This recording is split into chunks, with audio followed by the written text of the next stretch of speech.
if you've met all your dead ends,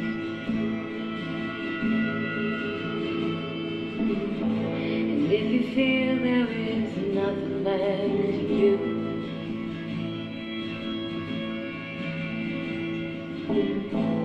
turn around and continue your searching.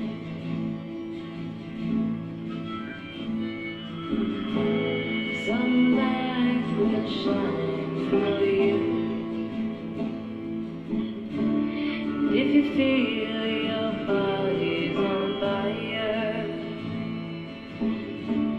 if you see your soul above,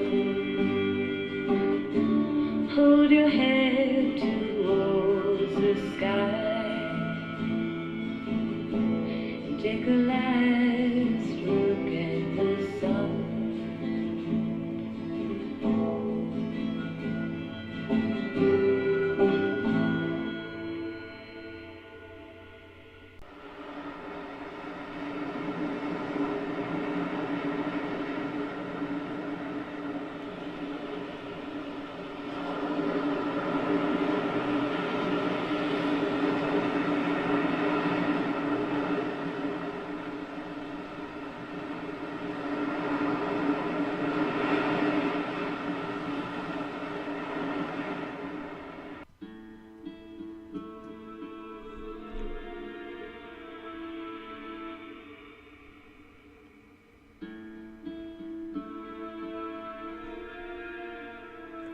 Welcome to our MJA podcast. We are coming to you from our Plattsburgh, New York home office. This podcast format is a new series. This is the series, A True Conspiracy. This is Chapter 1, The Mysterious Death of Marcus Merritt Sr. Marcus Merritt Sr. was discovered deceased on January 4th, 2013 at his home in Leonville, Louisiana. Mr. Merritt's in-laws discovered his body in his bedroom, and the first officer on the scene stated it took two stern warnings to get them to leave the home. The in-laws called the chief of police of Leonville, Joseph Noel, for he was a family friend. The parish district officer on the scene was waved off the case by Chief Noel, telling him he was a family friend and that he would handle the case. The parish district officer went on his way, but he never forgot the encounter. Leonville, Louisiana ruled Mr. Merritt's death a suicide. The statements used to come to this conclusion came from the in-laws and Mr. Merritt's estranged wife. The coroner never arrived at the death scene. Instead, he sent two attendants to gather Mr. Merritt's body. Mr. Merritt didn't receive an autopsy or a gunshot residue test, GSR, or a tox screen. The only documented record is photos of the death room with Mr. Merritt still in the death room. When another parish coroner said if this had taken place in his district, any gunshot victim, suicide or not, the body would automatically go to the coroner's office for examination, which would include a GSR test, a tox screen. If the bullet didn't exit, you take x-rays to find the bullet and recover it. None of this was done concerning Mr. Merritt's death. Mr. Merritt's mother was in Leonville, Louisiana during the Christmas holidays visiting Marcus, his wife, and their kids. In her eyes, everything was just fine with her son, Marcus. But the mother of the victim was never interviewed by law enforcement. None of Mr. Merritt's family or friends were interviewed. To rule it a suicide is very biased when only interviewing one side of the family. Mr. Merritt's mother didn't believe for a minute that her son killed himself. The timing of Mr. Merritt's death. Mr. Merritt's mother learned that her son was days away from leaving his wife and he was moving back to Texas for a new job. Mr. Merritt's mother, Royce Eckley, reached out to MJA Inc. Investigations on March 24, 2014. Royce Eckley kept sending MJA file after file to prove her case. On May 2, 2014, after doing research and reading the files of the case, MJA agrees to become consultants concerning the case. The victim's mother, Royce Eckley's goals were: 1. To have her son's body exhumed and a proper autopsy 3 years after the fact would be done that wasn't done in 2013. 2. Grant a death inquest or a grand jury into the death of Marcus Merritt Sr. MJA filed motion after motions using the Freedom of Information Act, and it got us nowhere. But it was ruled as suicide, so there should be no facts hidden concerning the case. But with that being said, we later learned law enforcement was hiding a lot.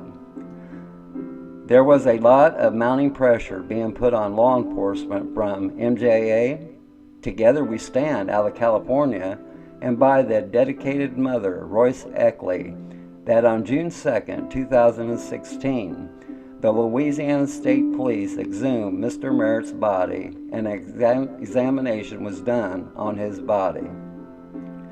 The findings in the autopsy and the tox report and the ballistic report just leads to more questions without answering any questions we had.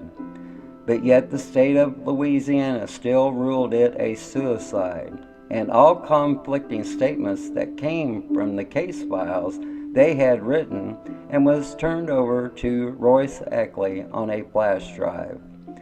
But yet we know for a fact, with documented video, that they are still withholding facts and photos concerning the case.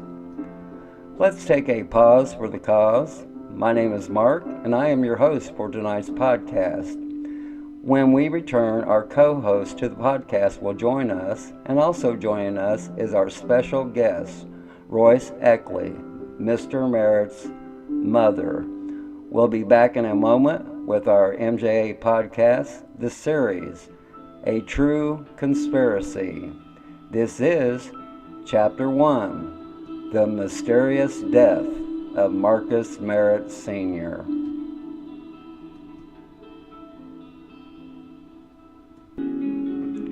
MJA would like to give a special shout out to the Corbin Connection comedy channel on YouTube.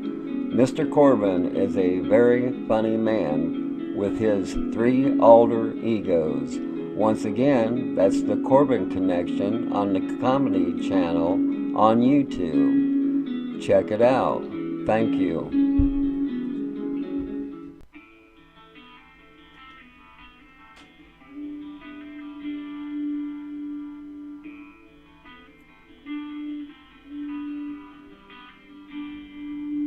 My name is Levi. I am 22 years old, and I have been around MJA Inc. investigation since I was 5 years old.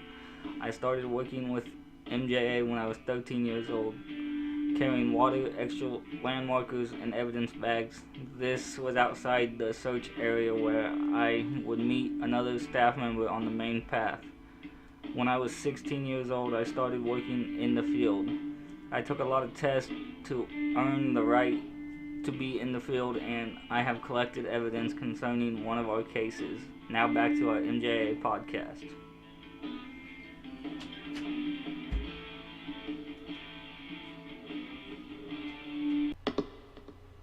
What does it look like in heaven?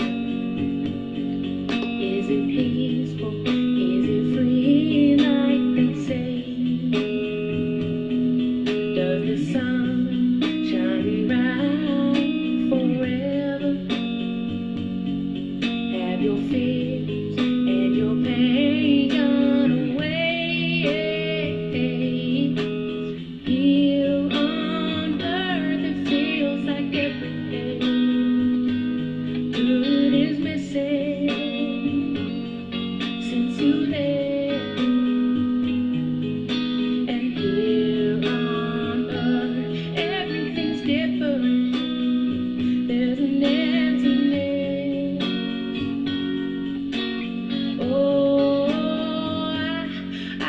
you're dancing in the sky, and I hope you're singing in the angels' choir.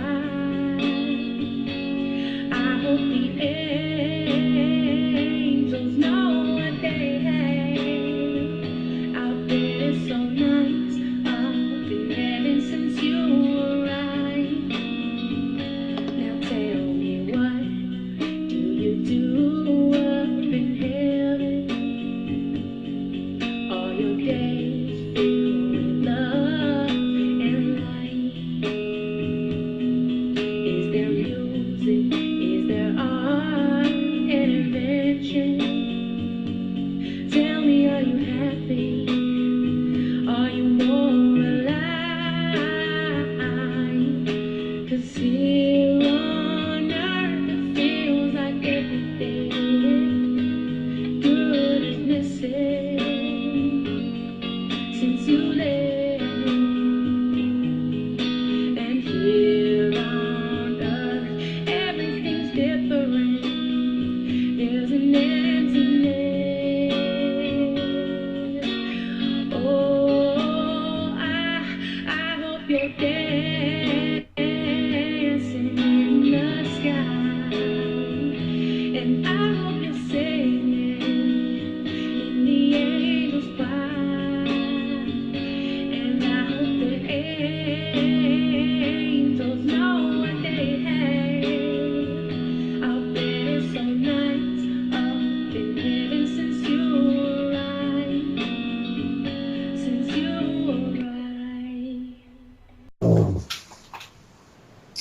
Welcome back to our MJ podcast. This is the series A True Conspiracy, Chapter 1, The Mysterious Death of Marcus Merritt Sr. Joining me as our co-host, Miss Callie, and our special guest is Royce Eckley, who is Mr. Merritt's mother. And Miss Callie, how are you doing today? I'm doing great, Mark. How about you? I'm just peachy. And Miss Royce, how are you doing? I'm doing okay, thank you. How about you? I'm just fine. Good. And Miss Royce, we're just going to cover the basics to fill people in. And Okay. and it was recorded that on January 4th, 2013, your son, Marcus Merritt Sr., was found deceased in his home in Leonville, Louisiana. Is that correct? That's correct. And can you please tell our listeners and tell our co-hosts how you found out about him being deceased? Okay. His estranged wife called me and told me that I think Mark just did something to himself. And I was like, no, I mean, why would you think that? And she said, well, we were texting and now I can't get him to answer. And I told her, I said, well, that's how he is. He's not going to answer. I said, especially if y'all are into it about something. I said, he won't answer. And so she said she was getting ready to leave work. She had called her parents to go over there and check on him. So I told her to hold on, and I clicked over, and called him. And of course, he didn't answer. But then I clicked back over, and I told her, I said, well, he's not answering me either. I said, but I already know what that is. He's probably saying, well, I'm not going to answer her. And she called Mama, and I'm not going to answer Mama either. So I wasn't overly concerned. Well, like I said, she told me she was leaving work. And I knew it took her about maybe 20, 25, 30 minutes, maybe at the most, to get home. But I didn't hear anything. I didn't hear footsteps. I didn't hear running. I didn't hear keys. I didn't hear a car door close. I didn't hear cars start up. I didn't hear anything. So as we're riding, about the time, I figured she'd be home. I asked her, have you made it? And she said no. And, again, it was just quiet. And then again, I asked her, I said, have you made it? And she said, yes. And I said, are your parents there? And she said, yes, they're here. Well, I didn't hear the ding, ding, ding of her getting out of the car. Still nothing. I didn't hear mumbling. I didn't hear an exchange of keys, still, nothing. And Okay. then she said, they're not coming out. And I told her, I said, well, just wait. They're probably in there trying to see, what's going on with him or whatever. And again, just she and I just holding the phone quiet. And, she said it again, they're still not coming out. And I said, well, just give them time. But I was like shaking inside because I was like, something isn't right. Something's not right about this. And then finally she said, he did. And then she kind of started crying. And then that's when Mary, her stepmother, took the phone and said, Royce, I'm sorry. And it's everybody's understanding that instead of calling 911 when she thought Marcus had harmed himself, she called her parents. Is that correct? That's correct. Right. And Miss Callie, what do you think about all that?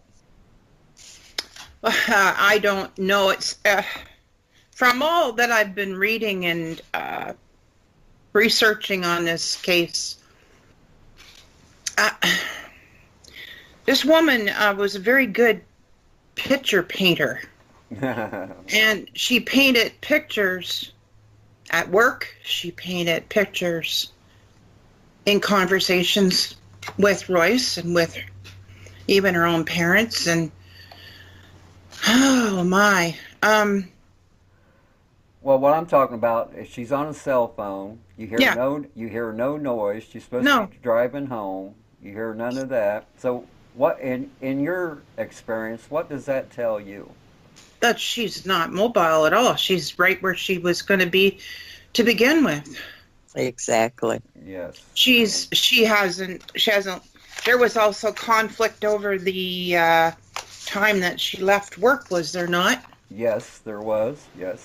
From my recollection. Also on one of the time cards, it Yeah. said that she clocked back in at 5:16. Now, why would you clock back in after you found out that your husband was deceased? Exactly. And so, see, there's funny business with the paperwork. There's funny business on the timeline, and then she made sure that some of the patients she was around heard her conversation. Mm-hmm. And Right.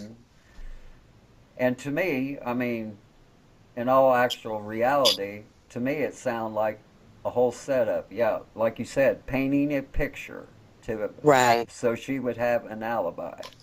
Mm-hmm. Mm-hmm. Well, And I was the ear alibi. I was supposedly, you know, that's what I call myself. I was the ear witness to when supposedly Mark was found. Right, right. Mm-hmm. okay. And then I thought another interesting thing, when the first officer arrived on the scene, the in-laws was still in the room. Mm-hmm. It took him two verbal commands to get them to leave the house, Mm-hmm. which I thought was odd. And then a big twist in it is the Leonville, Louisiana chief of police, Joseph Noel, shows up at the scene because the her parents had called him because they were family friends. And then the parish officer of that parish arrived on the scene, and Joseph Noel waved him off and said that he knew the family and he was going to handle the case. And so that parish officer moved on. Okay, since that time, since everything has happened, he's regretted that. He said he should have held his ground, and told Noel, "This is my district. It's my case." Exactly. Yeah. Now here's another one, Miss Callie, if you didn't know. Uh, Not too long ago, we blew up the pictures of the death room with Mr. Merritt still in it, Right. and from the blood evidence, I can prove from the blood evidence that there was another person in the room. Mm. Okay, I have challenged the state of Louisiana State Police, telling them if I'm wrong, show me that I'm wrong. Yeah. No reply whatsoever. No Hmm. reply. So they're not accountable to anyone, is what you're telling me. Well, so far that's the way it looks, Yeah. and then like I said, the so-called autopsy they done, it was a third-rate autopsy. A first-year medical student could have done it, and with my experience on death investigations and everything, I probably could have done a better job from what I've seen on the videos. Right. Mhm. And they made a lot of mistakes. They insecure the body. They disrespected Mr. Merritt's body, which has been turned over to the ethics committee. And our cutoff date was supposed to be January 14th. We were supposed to hear from the ethics committee. Well, we still haven't heard anything. And here this is the 18th. Right. And so that's another telling flag. And then you have her story that this is what she would do to intimidate men. She would more or less say, "Hey, you screw with me, I'll set you on fire like I did my ex-boyfriend." Mm. Well, well, come to find out, she did not set her ex-boyfriend on fire. He was interviewed when Mr. Merritt was exhumed and they done the investigation. He Mhm. he got that burning injuries from a grease fire, and she didn't have nothing to do with it, but that's what she's used for intimidation to other men. Isn't that horrible? Yeah, that's what I'm saying. Well, that's painting another picture so that you'll stay, that you'll stay away, or that I'm taller than you are. I'm Yeah. bigger, Mhm. I'm bigger than you are. I'm more dangerous than you are, so you better watch out. Mhm. Mhm. Okay, Miss Callie, in your experience, when a person is given two polygraph tests Hmm. and they both come out inconclusive, what does that tell you from your experience? That tells me that they've avoided or deflected telling the truth. Mhm. They haven't spoken necessarily a lie, but they have deflected. So that will bring about an inclusive. It won't non-inclusive result. Eh, You can't derive from something if the person's not answering pointed questions. Well, see, there was only the three main questions is the ones that she was inconclusive on, and see that's the kicker right there. So she's evading the question. Well, in my experience, when you have two inconclusive interviews, Right. okay, when you look up the term inconclusive in the dictionary, it says it basically says no firm result of what you're looking for, Hmm. as your question person. But she failed. The inconclusive part comes in on the three questions was, did you kill Mr. Merritt? Okay, the other question, did you have anything to do with Mr. Merritt's death? And then the third question, I believe it was worded, do you know anybody who would harm Mr. Merritt? Okay, those was the highlighted three questions, and they turned out inconclusive. Now here's another thing. Okay, I watched the videos of her polygraph. Mm. Okay, she was in there talking about Miss Royce and what Miss Royce was doing to her. Yeah. Now, Mhm. That's called deflecting. there you And if go. she has that um in her response, not necessarily to the questions, but that she's someone has told her how to do this. Mhm. When it comes to answering the polygraph test, Mhm. someone has told her, someone knew how to beat a polygraph test. And it wouldn't necessarily be a person from the general public. That's what I think. Yeah, well, seeing as how the chief of police is a close personal family friend, things that make you go, huh? Hmm. Yeah, Mm. yeah. Because, Well, I mean, who sits up in a polygraph talking about somebody else? I didn't have anything to do with this. So Yeah. what are you bringing me up for? while Yeah. you're evading the questions, what happens is Right. Yeah. you're deflecting, and that's a very narcissistic person that does that. A narcissistic personality disorder, they call it. Yeah, there you go. And But see, it also can be attributed to a psychopath. Um, that kind of narcissistic psychopath is like having a loaded gun in your pocket and walking around with the safety off all day. Mm. okay, That's Miss Callie, here's another thing that okay, about the polygraph. She had this smirk on her face.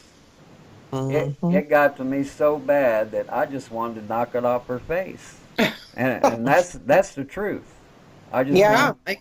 no, I can imagine.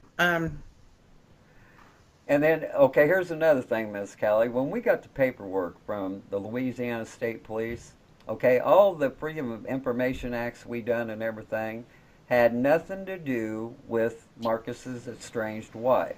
It was just about Marcus. Right. Well, Lord to behold, in the paperwork, we get the death certificate of this woman's first husband, and it's on the death certificate, one car accident with no witnesses. Now, Mm-hmm. why would they send us that paperwork on her husband that was deceased? We didn't ask for that. Yeah, it's.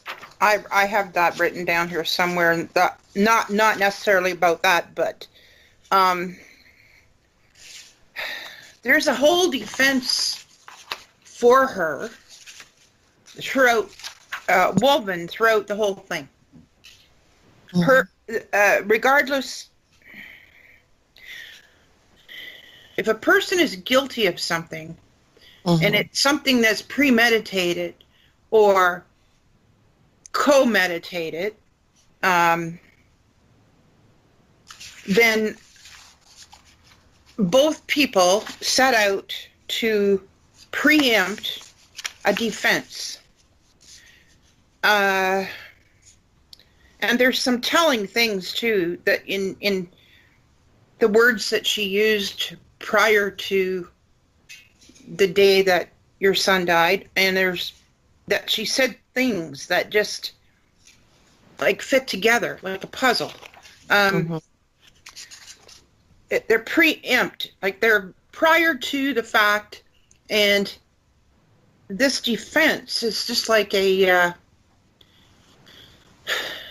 putting a wall around it, around the whole situation, so that okay, I'm isolated. She's isolated, is what I'm saying, and she's not at fault for anything. Mm-hmm. But she never had to be not at fault if it was a suicide. Right. So, why go to the effort of all the things like telling you one thing and then turning around and telling you another, and not it's just there's so much, like even telling about the at work, telling a patient overheard her saying about the in being face down in the Bible with his cell phone or something, and then Right. it's like all the stuff that was supposed to be in the room, and then like you just said about her not having them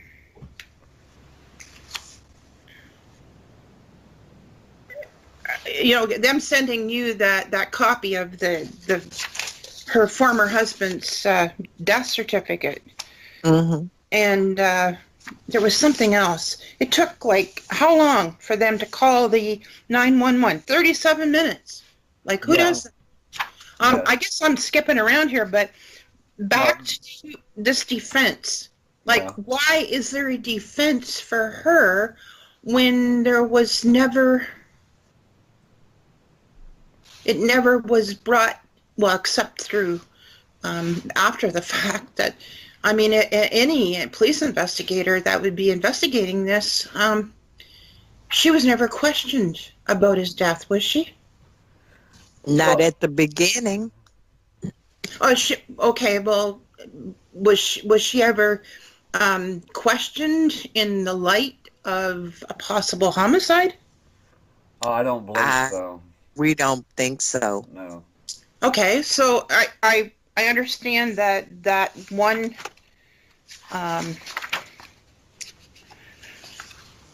road deputy Reed. There's one fellow who came to do a homicide investigation, and he was waived off. Is that my understanding? Well, he didn't know at the time what kind of investigation it was going to be, and see, that's the thing.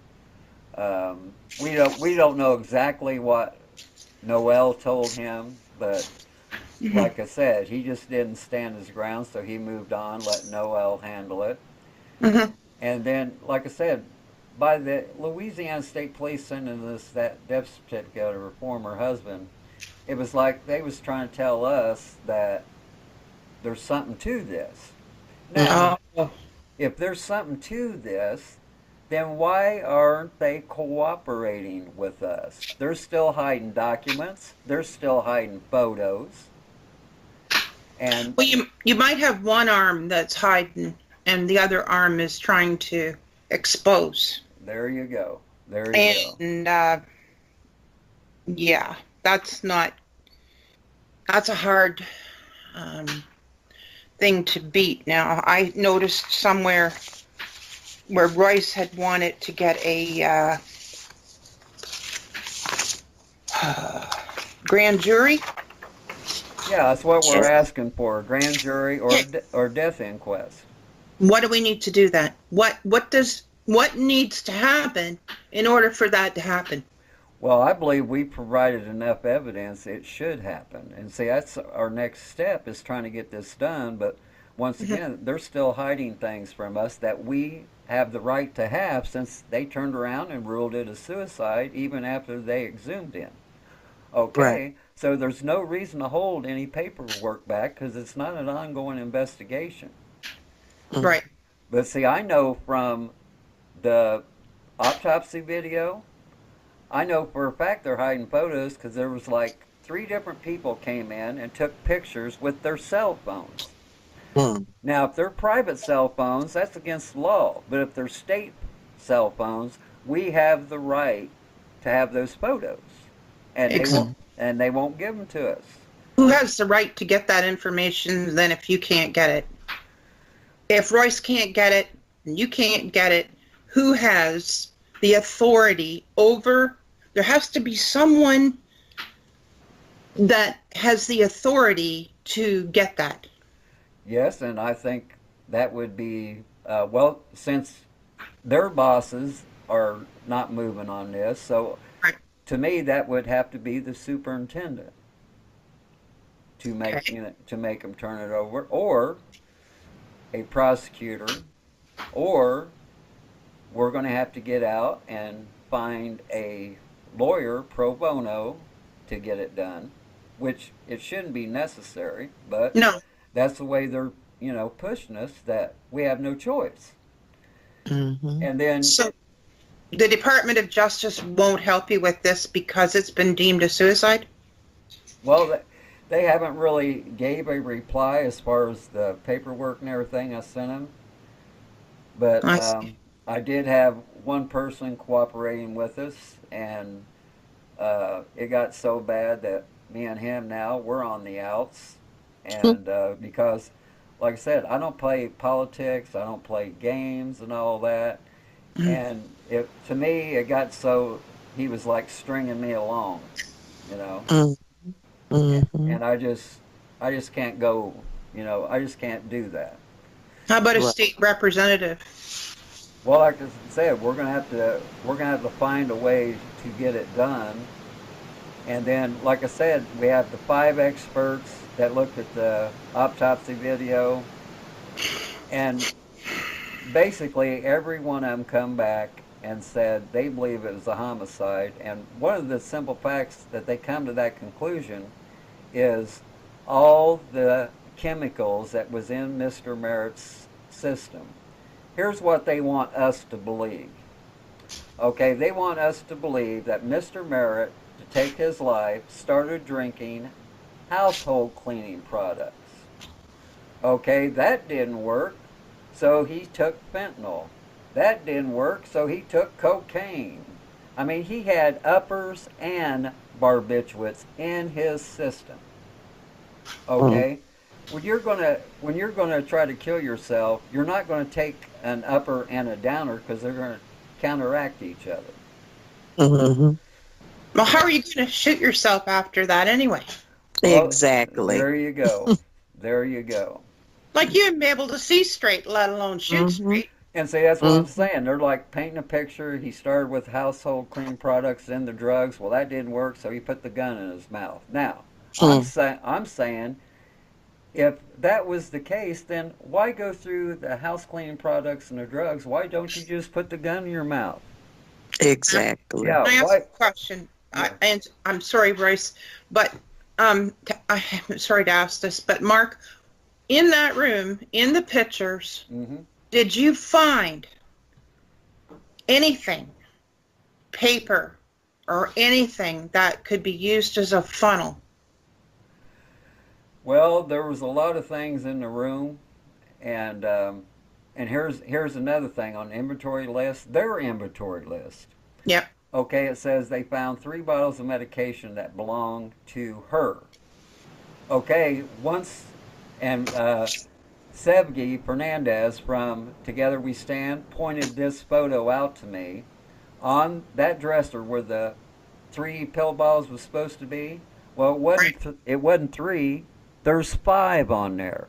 So why'd Mm. they leave out the other 2 on the inventory sheet? That just don't make no sense. No. But you can count them plain as day from the picture. There's 5 of them, not 3, 5. Mm. Well, my question, though, back to the funnel. Uh huh. Um, there had to be something. If he had those things in his body, this was done on after he was exhumed, I presume. You Yeah, said they did a tox screen and everything. They done a so-called autopsy like they should have done at the beginning. yes, but those products were in there when after Marcus was exhumed. Is that correct? Right. And he Oh, was in. so they could have been in there at any time. And see, that's another thing I'm saying. After being in the ground that long, 3 years, Hmm. okay, the concentration of those products that he had in it are very high. Yeah. So to me, at the time of his death, to me, it makes me realize or to theorize Hmm. that he was incapacitated. He couldn't do nothing to defend himself. Mhm. No, I think they've just you see, that's the trouble with lies. They have to remember all of them in order to keep them like believable, right? And they can't. So, in having done all this and then do a tox screen that much later, and then say all this that was in his body, um, they'd already lost the time. They'd already lost the like what all like he wasn't even taken to the coroner's office Right. back in 2013. Right. He was taken straight to the funeral home. Is that right, Royce? That's right. Mm-hmm. So they lost the chain of, what's that called? The chain of command of Mhm. anything right there. Yeah, and change. The coroner never even saw him. He told me himself he never even saw him. Who is this? The coroner. The coroner. No. Yeah. Does Well- that make sense to you? No, it doesn't. Yeah. Even now, the gun, Royce. Can we go to the gun? Now, it's been said that you gave Marcus the gun. It belonged to my dad, and Oh, he okay. was sentimental like I am. Sure. And see, I had forgotten about that. And once when they had come to town, when I was still living at the house, and he asked, Mama, can I have grandfather's gun? And I was like, yeah. Well, number one, Mark wouldn't have taken his life. No. Number two, he most certainly wouldn't have taken it with his grandfather's gun. So I could sit up the rest of my life and say, if only I hadn't given him that gun. See, it's just like you said. It's a story that she's painting. Mhm. Mark had a Then- 9mm. If he was going, why not use that? Yeah. It started out, remember, Mark, I've told you, Mm-hmm. it started out a 22, that he had shot himself with a 22. Well, Who said that? I can't remember who said that it was a 22. Mhm. Then my grandson's mother asked him, say, Anthony, does your daddy have a 22? And he said, yeah, but it's a rifle. Okay. After we found out it's a rifle, and I started saying, you mean to tell me somebody wants me to think he had Magilla gorilla arms and, put a rifle in his mouth? Then that's when the caliber changed. Mhm. And I'm like, okay, what was it? 22, 32, 45? What? Mhm. So it started out a different caliber So until we found out, yeah, he had a 22, but that was a rifle. Mhm. Did they remove in the autopsy then? And that was performed in 2017, was it? 2016. Okay.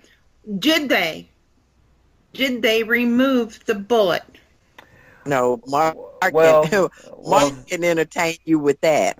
well, see, here's the thing about the autopsy. Mhm. There was no recording. The video camera was so far back, you couldn't see what they were doing. And as far as the bullet being retrieved, okay, yeah, they done all the necessary steps to retrieve the bullet, and yes, they did put something. They had something out on with the forceps. They did put it in a metal tray, but from the video, you can't tell what they put in there. And another thing, while he's working on the head, he's blocking the head, so you can't actually see what he's doing. And then another thing is they sent a picture that was supposedly supposed to be the entrance wound. There's no stippling whatsoever. Okay. Can you explain stippling, Mark? Okay, stippling is the gases that discharge from the bullet. It's black powder, and when you're close to the gun being fired, you get these little dark specks. It's called stippling. Okay, there was none inside his mouth. There was none outside his mouth, and that is impossible. Mm-hmm. See, Well, can I ask, would it be impossible if a rifle was used? Would it be possible? no, there would still be stippling with a contact wound like that. Okay. I'm sorry to ask these questions. No, Uh, that's good. That's with what we need to do is to make people realize that this case is not a suicide. It is a homicide, and with all the evidence, and see, this is what gets all of us. This evidence that we got came from the Louisiana State Police. They handed it to us on a platter, Mm-hmm. and they expect us to be quiet about it. I mean, come on. okay. Well, and Callie, the other thing is, like I've continued asking people, can somebody explain to me how someone supposedly shoots themselves in the mouth and there's no damage Right. at all? No teeth chip, no lips chip, no funeral home director says he sees no evidence of a gunshot wound. How is that possible? Yeah. Like I did ask that same question myself when I was researching this. Royce was like, how can there not be an exit wound? How can there not, like when it just isn't possible. Exactly. Well, you know, there is Like I've certain. heard being thick skull before, but I mean, you'd have to have a you'd have to have a steel plate in your head for that to not go through.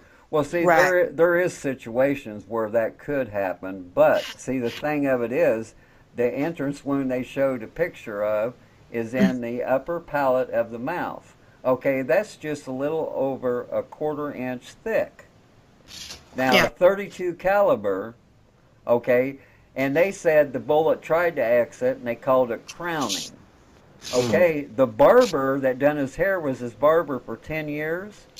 He didn't Uh, he didn't see nothing.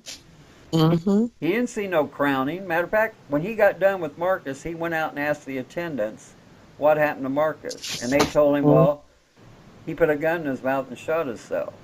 Okay, this barber was at the funeral home to take care of the of Take care of his Marcus. hair. He Marcus's went. son. He went on his own. Okay.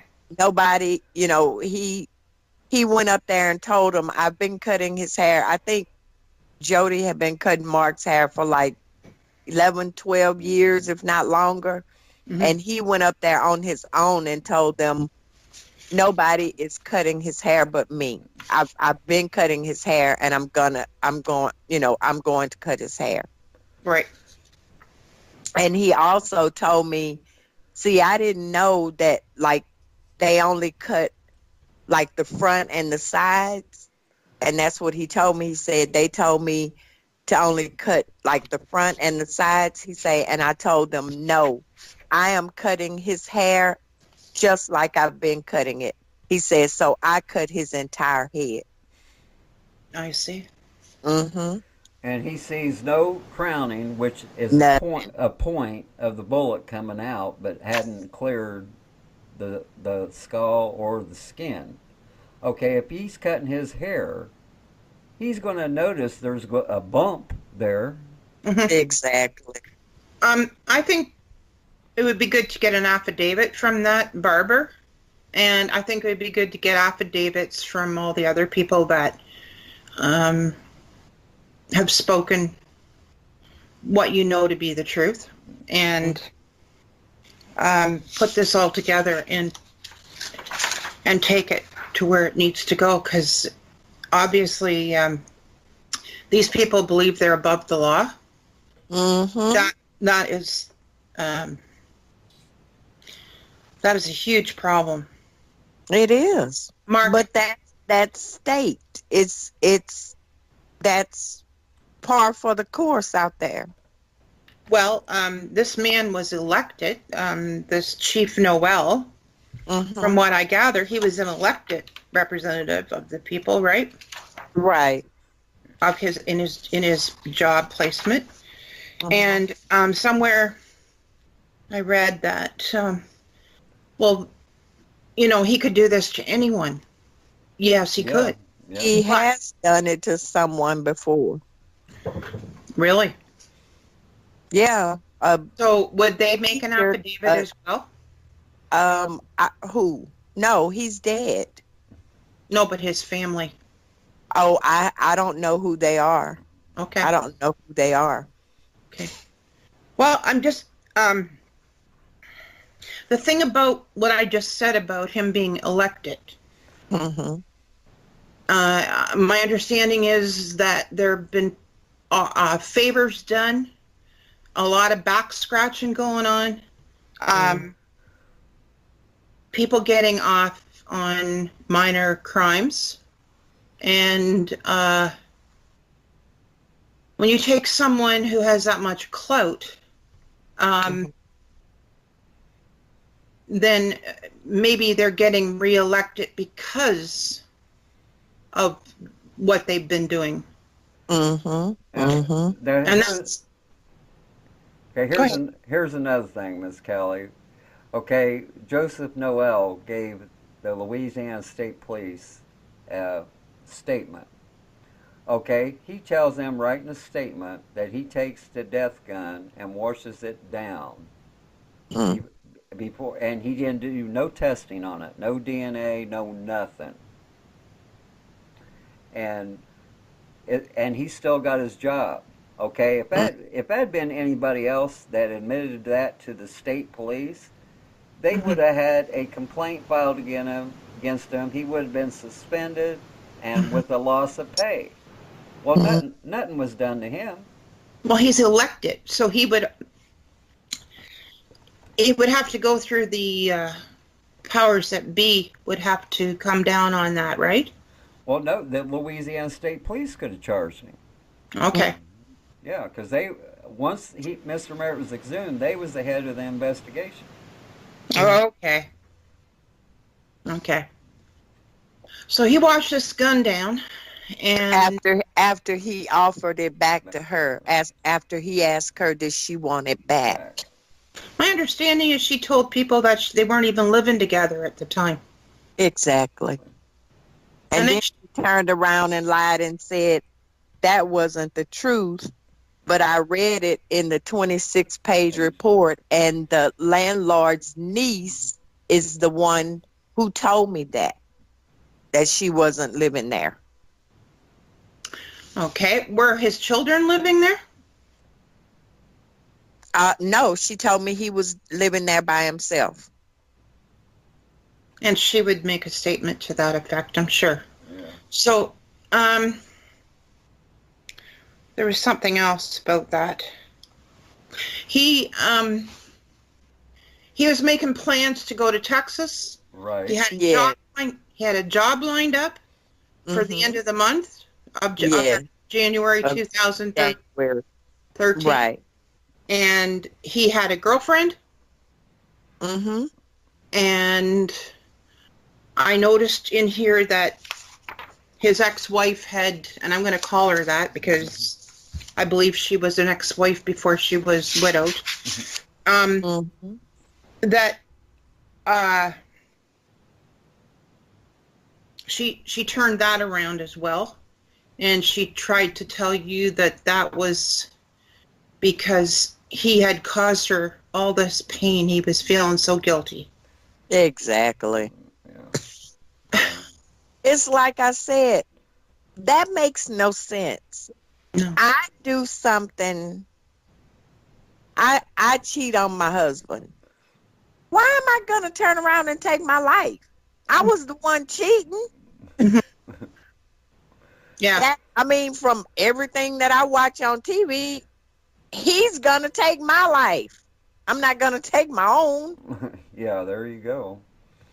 Yeah, that's the big, chance that you taking. He's going to get you for what you did. Why would Mark, who did not want her, who talked to a friend of his, like on the 17th or so of December, telling him that girl was crazy, he's getting away from her, he's going to get a divorce, he's coming back home. Why would he turn around and take his life behind somebody he doesn't even want? Was there any kind of recorded domestic violence where that she had physically harmed Marcus in the past, prior to No, but January? no, but it was one where he slapped the hell out of her. Was that recorded? Uh, what do you Like, mean was retarded? there a police record of that? Yeah, it's like it was a pattern or something forming. Like when you look at everything, um, Hmm. every time something happened, that chief's name is on that.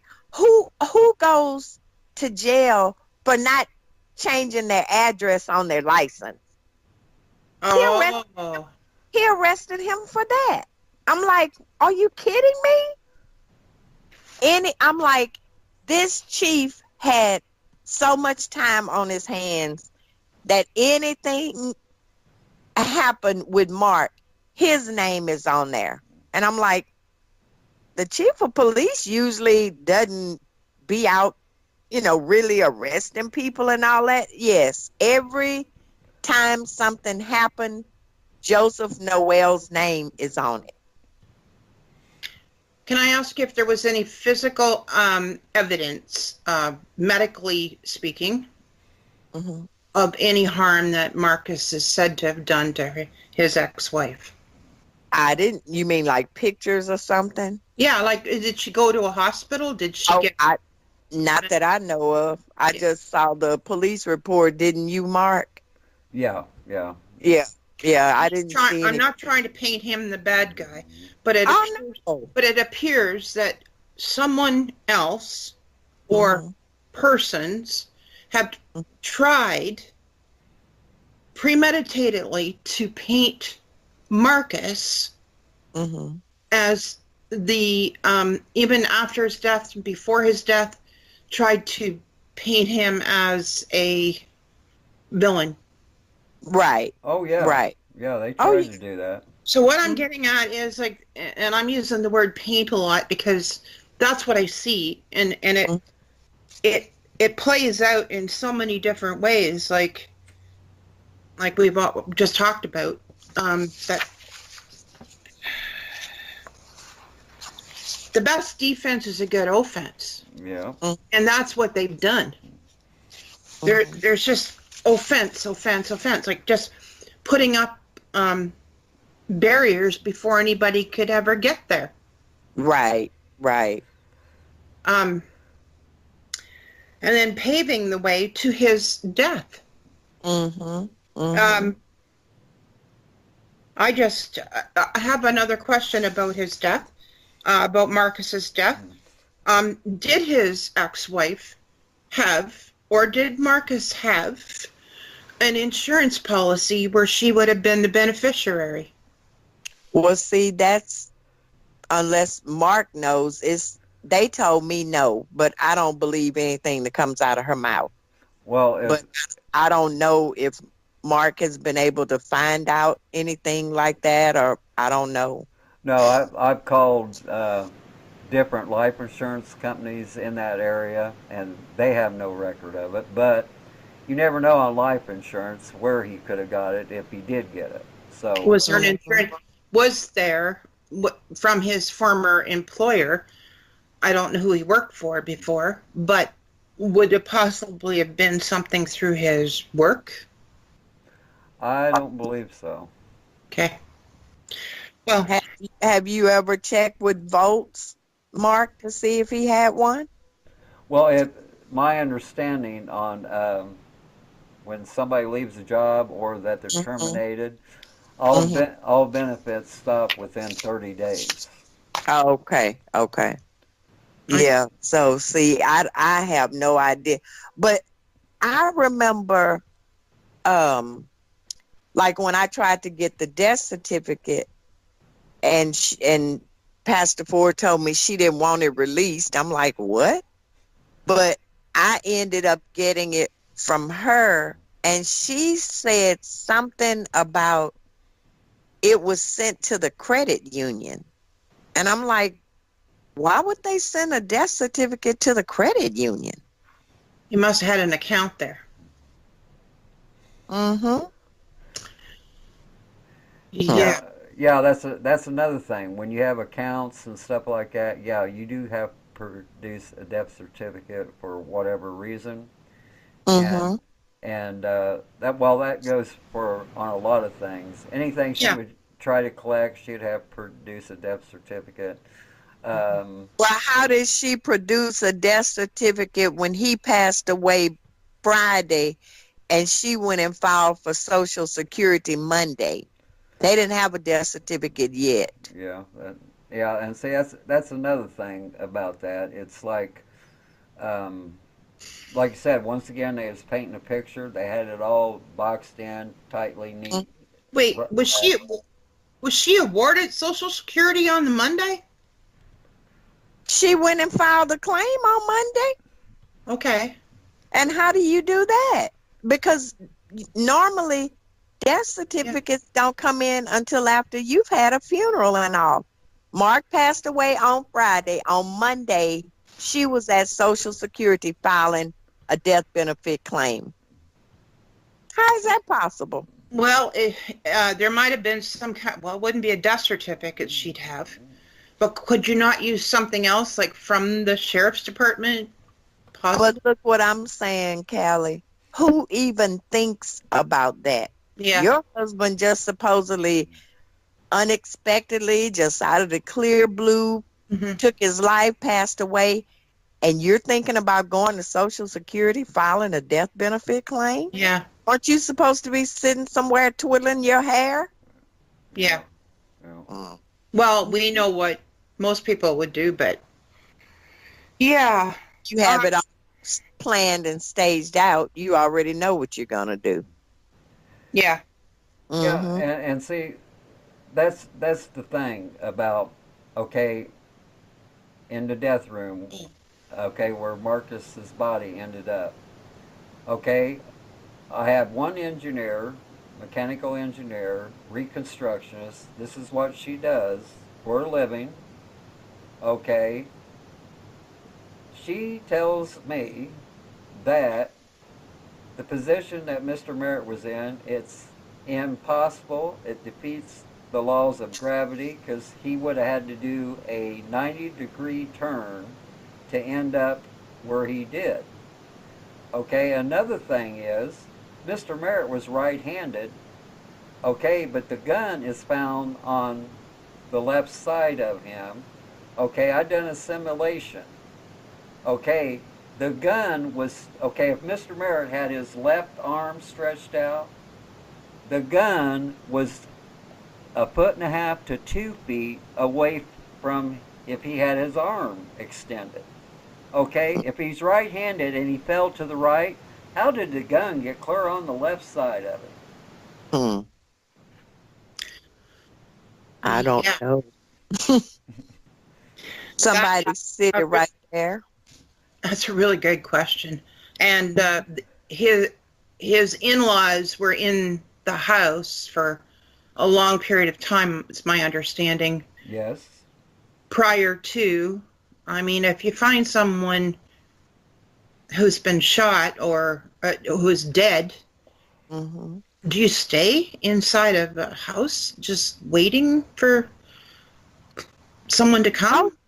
because look, Callie, when I got out there and I asked her stepmother, tell me, what you saw when you went in the house, and she, oh well, I can tell you. I mean, just like I'm talking to you. Right. And I said, was it horrible? And she, well, no, it wasn't horrible. Well, hell, Yeah. it would be horrible to me to find my son-in-law. That would be horrible enough. Well, if you'd shot your if someone had shot themselves in the mouth, Hmm.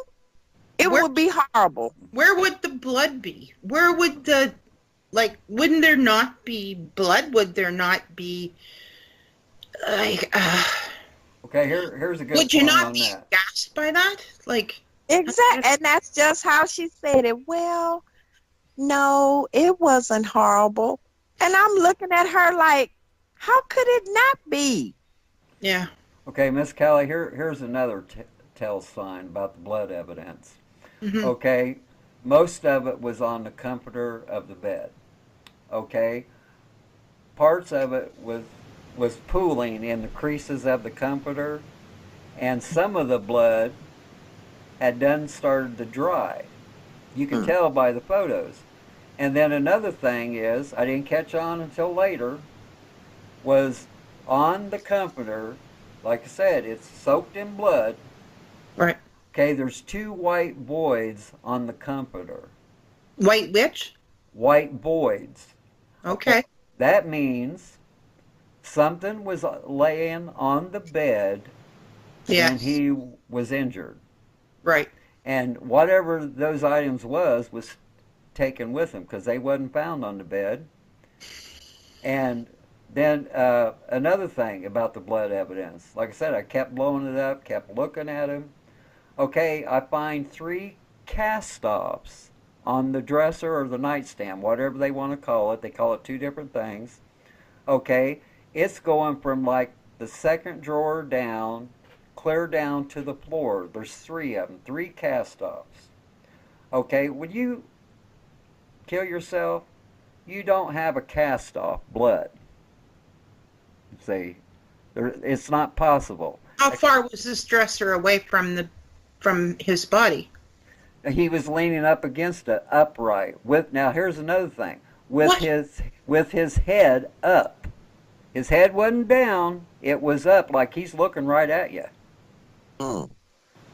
And to me, that made me think that rigor mortis has already been trying to set in, and his body was staged that way, because in all actual reality, his head should have been down, his chin should have been down.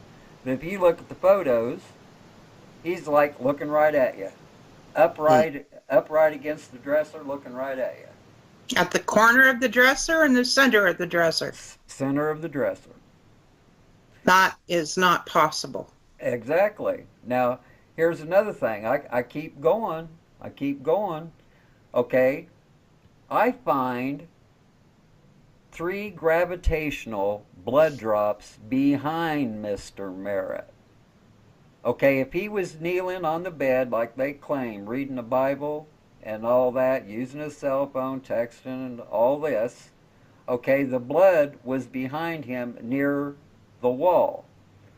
Okay, when I put forth that I believe somebody else was in the room, okay, one of the things that was said was, well, there wasn't enough room for a person to get behind Mr. Merritt because of the wall.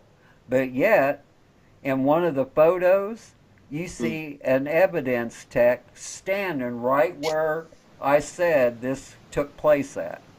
So yes, it is possible there was room enough for somebody to be behind him. And I believe the gravitational blood drops, gravitational means you're injured, but you're stationary and the blood is dropping. Okay? I believe whoever's in the room got injured. Okay, since they didn't do no forensic or nothing like that, that goes out the window. See? And then another thing, the reason I think there was only 3 drops is there was some socks on the floor, and there was blood on one of the socks, and I believe they grabbed that sock and wrapped it around their injury until they left the residence. And Okay. so that's what I'm saying. If you go by the blood evidence, there was 2 voids, so that means something's sitting on the bed. The gun is too far away from him on the left side when he's right-handed and he fell to the right. And then, okay, once again, the Bible. If he was supposed to be reading the Bible, the same thing. The Bible would have been found behind him, almost to the wall, where the blood drops were. So see, that don't even make no sense. So does it appear to you that his body with the comforter was dragged to the dresser?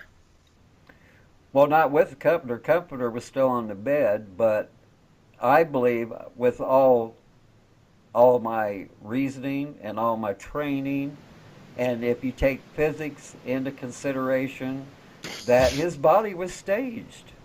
Yeah. Okay. Yeah. Well, if there's a lawyer who wants to really bite on something, who's listening, please step up because you're needed. Well, I You have may a. wonder, you may wonder whatever your call in life was supposed to be, but I think this is it. Mm-hmm. Well, see, I have a whole list of pro bono lawyers that I'm going through now to try to get something because I pulled all the legal maneuvers I can. I just can't think of anything else to do where a lawyer might be able to. You So need Right. you need a legal team. Mm-hmm. yeah, we need something. And one of the representatives from the government or the House of Representatives to how friendly is the state senator? Well, get this, that since you brought it up, I contacted a senator and he sent a letter to the district attorney and a letter to the coroner. They never answered him. Yeah. Now They never answered him at all. does that make sense to you, Miss Keller? No, I think that you need to go back to him, and and Mark, I think you need to get a hold of those, make up a legal team. Like, you're gonna need more than one lawyer on this to get this grand jury. A death inquest might be one thing, but I think a grand jury needs to sit on this because I believe that a group of mindful people of judicial reasoning Mm-hmm. should be able to look at this for 5 minutes Yeah, yeah. and come to a conclusion. Right. Yeah. It won't. I mean, this is like stirring the water, and Mm-hmm. it's muddy water, Yeah. Oh, very muddy. and you can't see past. They're trying to make it that way, but you can't change blood evidence. Exactly. You can't change what the eye can see. Mm-hmm. Well, see, and that's what that captain, when they came here, because see, it was Pastor Ford who told me he saw no evidence of a gunshot wound. Well, when that captain came here, that's what he was trying to say. Oh, funeral home workers, they'll say things to the family that they shouldn't say. Their job is to prepare the body, and, they're not trained in that. And I just looked at him. I said, well, he's trained in what his eyes do and do not see. Right, And he did not see evidence of a gunshot wound. So what are you talking about? Mark. Yes. Yes. What else? What other weapon Uh-huh. or what's the word you use? What other device could have been used in the murder of Marcus Merritt?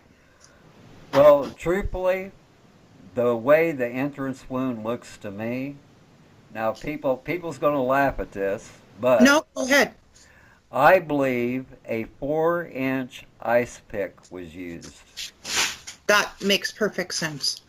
Because Remember, Mark, I told you my friend that had been in law enforcement over 30 years, he said something about an ice pick to me too. now the regular size ice pick, it's 6.5 inches long, so that's too big to put in your mouth. But a 4-inch, yeah, it will go right where the wound is. Mm. So if you're overpowered by a person with this 4-inch ice pick, they could deliver a blow and Marcus may have well moved after that into the position he was found in, but he could have also been staged as well with his head back, because whoever did this wanted him to see the body, that is. And see, People who that's do the this thing. kind of killing want to have the victim visualize the power they have over them. Exactly. Mhm. And then I'm sorry again.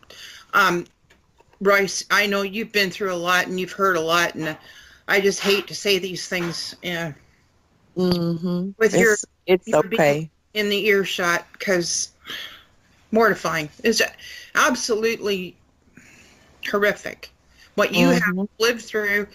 And I need to tell you that I am just be amazed at all that you have done in trying to get justice for your son.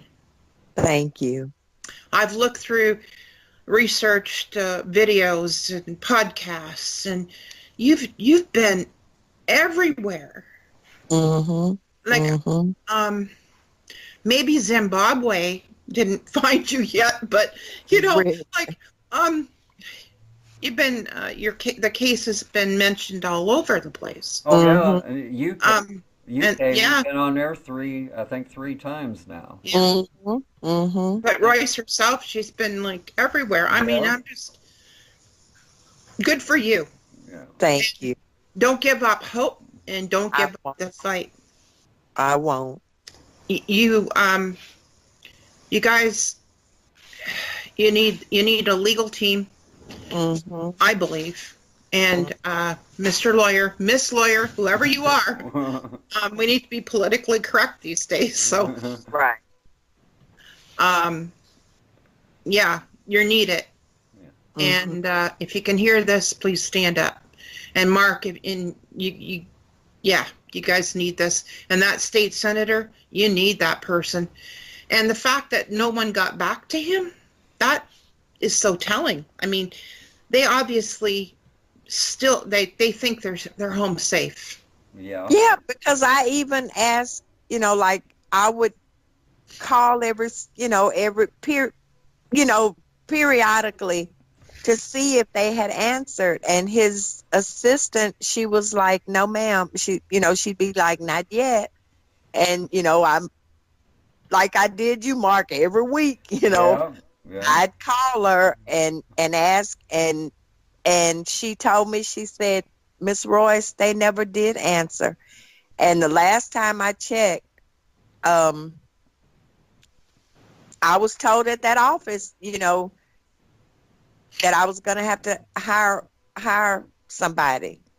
But even Pastor Ford told me that, and I'm like, is that normal for when supposedly someone takes their life? I have No, to hire somebody? you, uh, you do on the onset, because, but I'm going to say one thing here. There's a GoFundMe, and I believe that the people of Louisiana, the people of the United States of America could just step up. And if you have Mark, I don't know how to do a GoFundMe, but I don't either. there'll be someone in your realm that knows how to do that, Yeah. and get that going, and get Royce some legal counsel and a legal team, and pro bono would be great too, but she's going to need money to travel, because it's good, and you are too, because I think that this is going to have to get taken down, Yeah, it taken needs up to. and taken Because down. I mean, it's pitiful. It's, Mhm. you know, like I said, and it was Pastor Ford that told me. He said, you're going to find out what you want to know. You're going to have to hire somebody, and not from here. Yeah, No. And that's what exactly. I asked him. I'm like, is that normal procedure when somebody, takes their life? And he told me, he said, no, it's not. No. He even knows. No, they're hiding. Yeah. They're covering it up. Well, lawyers use the word "my learned friend."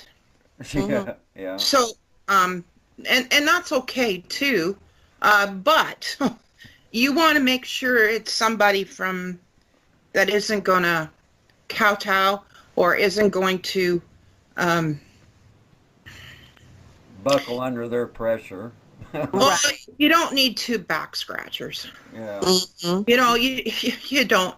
You want to make sure, like I said, you're out there and you know who you are. So I hope you're listening, and I hope that Mark can come up with somebody that will take this on from the state level. I mean, surely, somebody in the House of Representatives has got to know a good lawyer. Mhm. Do your networking, not just well, not just, what am I saying? You've done so much already, but Mark, if you can find out from that state who would be someone who would, like with the shark teeth, that will take this on. Exactly. Like if we get a GoFundMe account, she won't have to worry about the rest of it. And people of Louisiana, holy, you guys have voted this your law enforcement in. You gotta really do something about that. Yeah, and the coroner. And see, Yeah. about this coroner, this ain't the first case where he rubber stamped a suicide.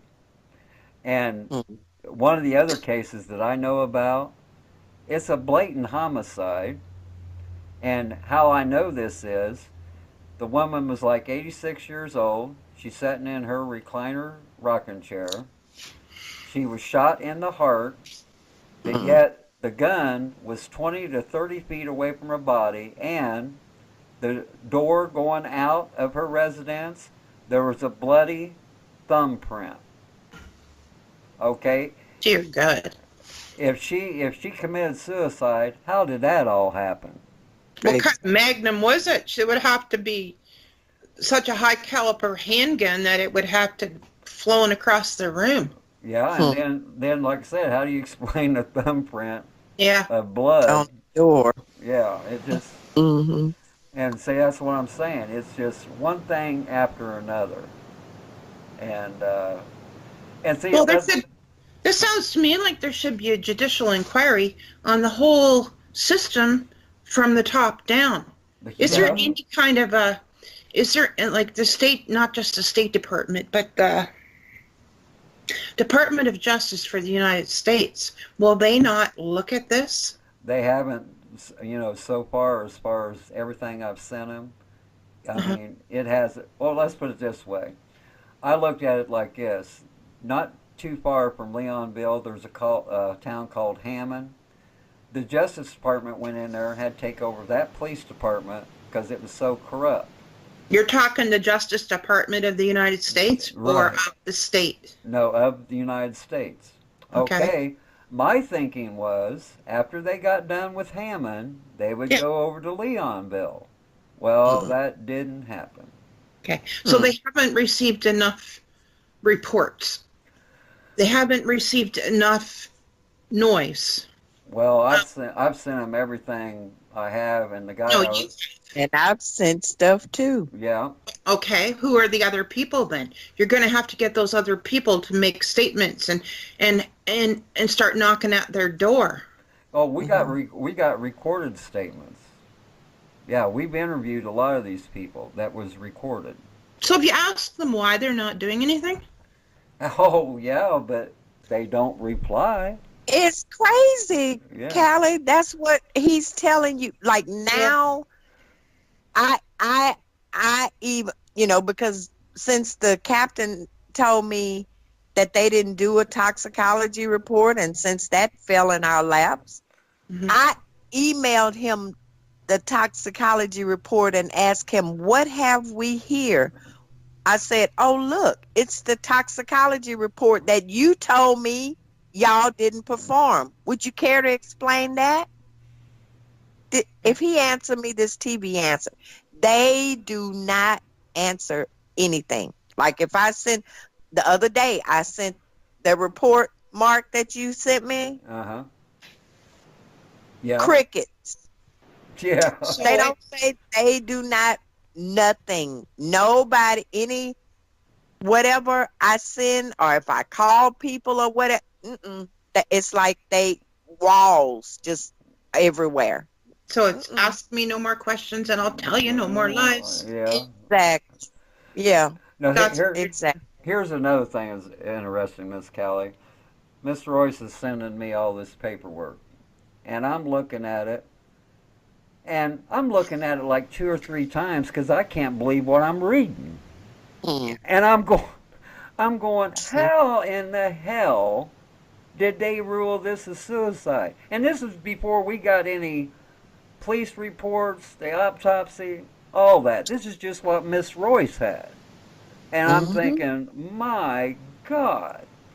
And Mm. you know how when people contact us, Miss Kelly, and they say, well, uh, they say my son committed suicide. I don't believe it. This, that, and the other.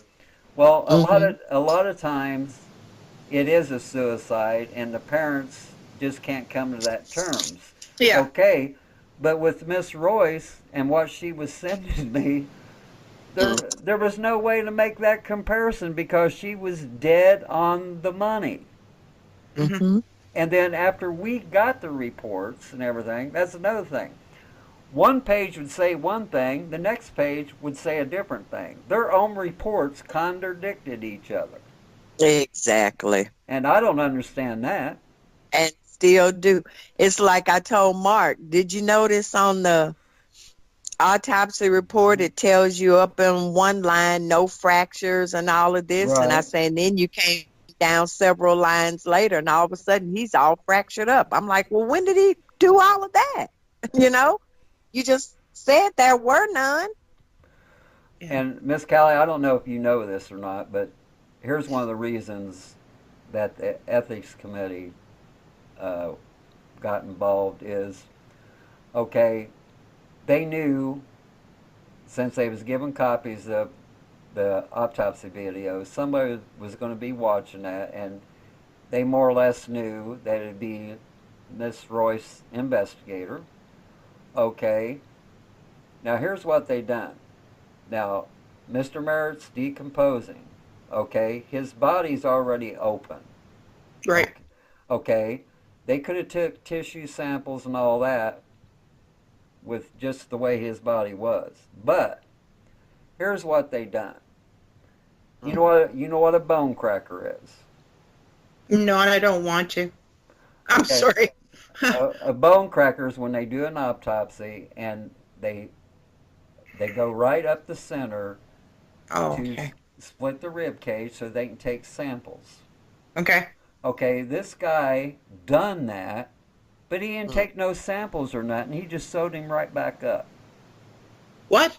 Yes, that's what I'm saying. They done that out of spite. Mm-hmm. Just being ugly. That's Yeah, horrible. and see, that's another thing. They didn't secure the body. Things were falling on the floor, Mm. right? And I'm thinking, okay, they're going to get the evidence bag and collect it and put it in the evidence bag. No, they roll a 55-gallon drum trash can and throw it in the trash can. Mm. So any trace evidence that there might have been left or anything, it's gone. It's gone. Well, tell her about the glove that we Oh came yes, where that came from. yes. Okay, you're reading the paperwork, right? And it says something about no fractures to the right hand, and it said something to the fact that on the right hand, it there was a blue latex glove, Mm. and I'm Like going like a medical blue that people use like in okay. right. Why would he have that on his hand? That now here's Exactly. that's what I'm saying. Okay, I go and blow up this picture, and by God, there is a glove on it. It's not blue no more, but there is a glove on his right hand. Mm. Okay, so then we're trying to figure out when did this glove get on his hand because Miss Royce was at his funeral. His hands were uncovered. Exactly. So when did this blue glove get on there? Mm-hmm. Why did the blue glove get on there? Exactly. Why did somebody do that? Now, Mm-hmm. here's my answer to that. Okay. I believe whoever done it thought that somebody was going to catch on. They was going to exhume the body, and they was going to test for gunshot residue. Right. Well, since nobody done that, see, all that evidence is gone.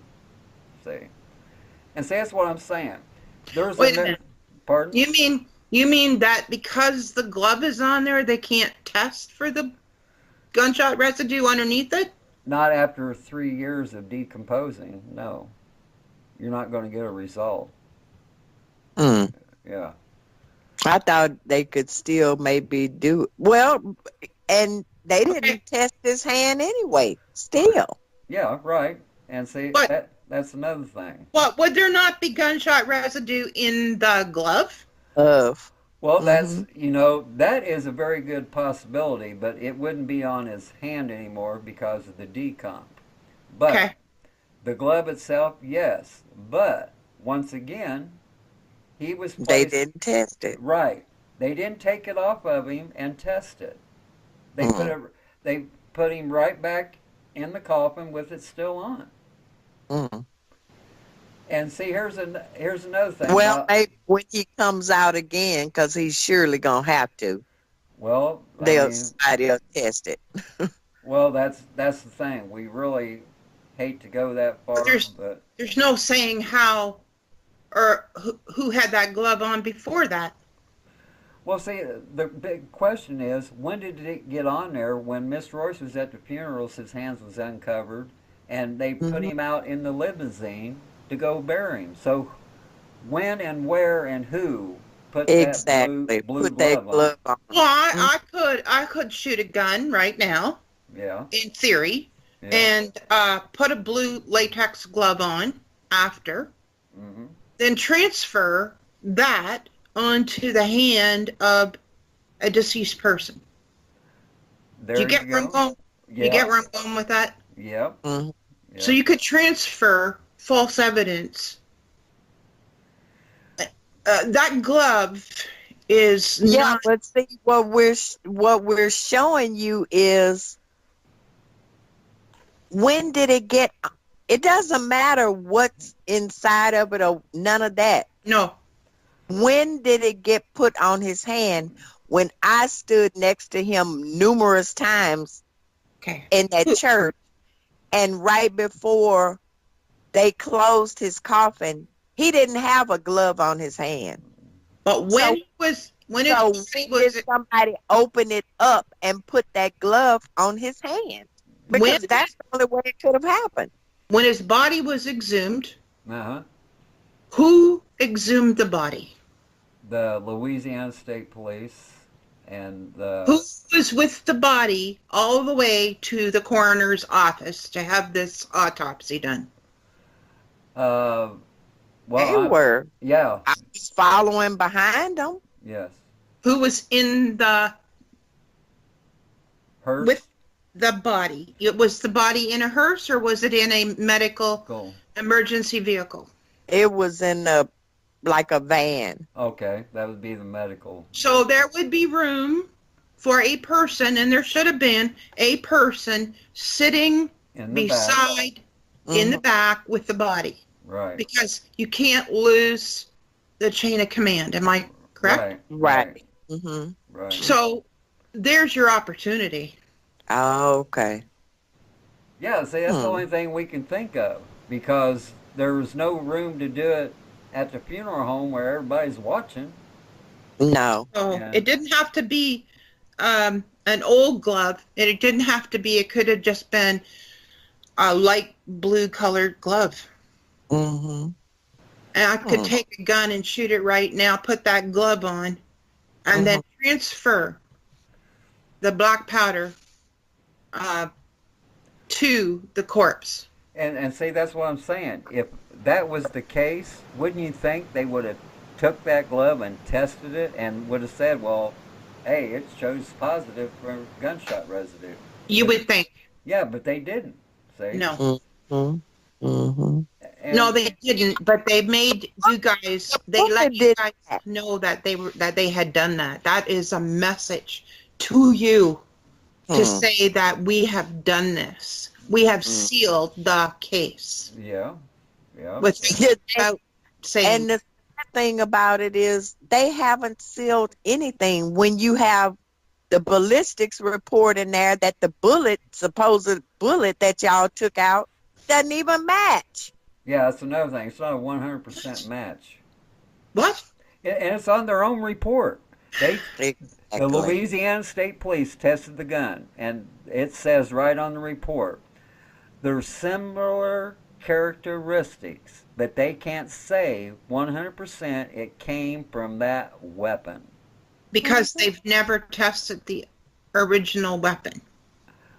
Well, they were too busy with the chief of police gun and testing it. And I'm like, wait, why do they have his gun? Mm-hmm. Yeah, somebody from out there told me that the chief of the Louisiana State Police had the police chief's gun. And I'm like, why? For testing. Oh, really? Okay. Somebody's knocking on the door, I think. Yeah. Mm-hmm. And like, see, seriously. that goes with the death certificate of her former husband. Somebody put that in there to tell us, hey, you need to look at this further. Mm-hmm. Because we had no business having that paperwork. We didn't ask for nothing on her. Nothing on her, and most certainly nothing on a former husband. Exactly. No. Get the lawyers. Get the shark. You need a really good lawyer. Somebody who walks softly and carries a very big club. Okay, Miss Royce, we're going to wrap this up, and I just want you to speak to other families so they will know that this could happen to anybody. And just explain how you started questioning everything. Yeah, it's something that I never thought would happen to me. It's something that I see on TV. I mean, I still see it. And it was just, I know my child. I know Mark. And I know what he would not have done that, because from the time he was 4 years old, he heard, I have been through a lot and made it. But if something happens to you or your sister, I think that would kill me. I don't think I can live through that. Or if I did, it'll take me a long time to find my way back for the other one left. So he wouldn't do that. It's like, no, I'm going to do something that might take mama out of here. But, you don't get comfortable thinking that this will never happen, because nobody would have ever been able to tell me you will live the rest of your life and not see Mark. And I would have told them, you are out of your mind. Mm-hmm. And folks, that's what I'm talking about. The suicide is the new homicide. Exactly. So when you get it into your head that if they come to you and they say your loved one committed suicide, you make sure there's 100% concrete evidence that happened. And then, even then, if you're not sure about it, you have to question everything. Mm-hmm. It's like this. If you feel you have something built inside that lets you know something isn't right, and if people are telling you something and you have a very weird feeling about it, just keeps burning in the back of your head, something's not right about this, then you start digging to find out what is not right about that situation. That's what I did. Exactly. Amen. Yes. Mm-hmm. Well, I'm going to give a brief summary to our listeners. And the summary is that Marcus Merritt Sr. was discovered deceased on January 4, 2013 at his home in Leonville, Louisiana.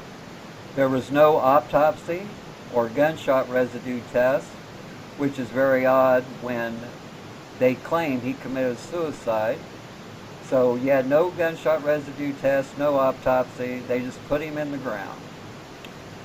And later, you learn there's a lot of inconsistent statements, police reports, and so you have to question everything about Mr. Merritt's death.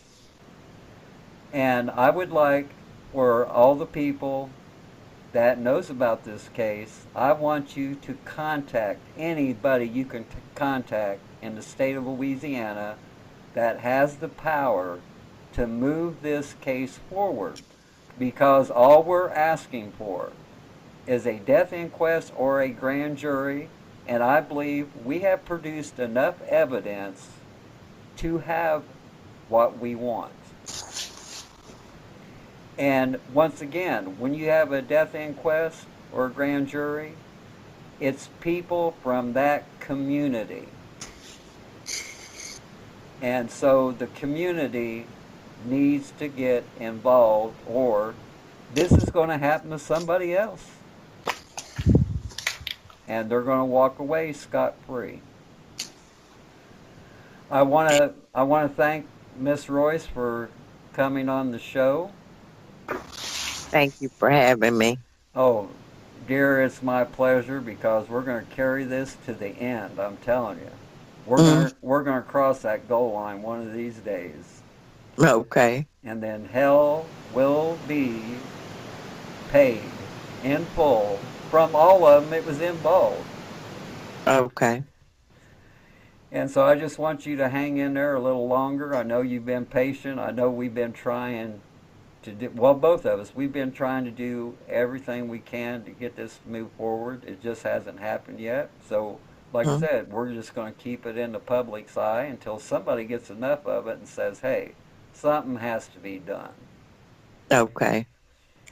And Miss Callie, I appreciate you co-hosting.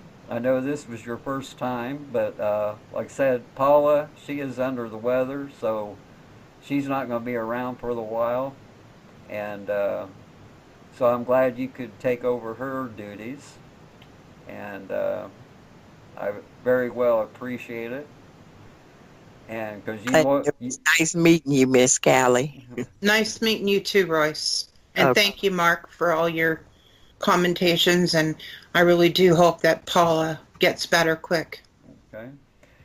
Okay, folks, that's the end of our MJ podcast, the series, A True Conspiracy, which this is, Chapter 1, The Mysterious Death of Marcus Merritt Sr. And always remember, folks, if you ever get bored with nothing to do, take a walk deep into the woods. You might be surprised what you might find. And I would like to say to you all, good night from Plattsburgh, New York.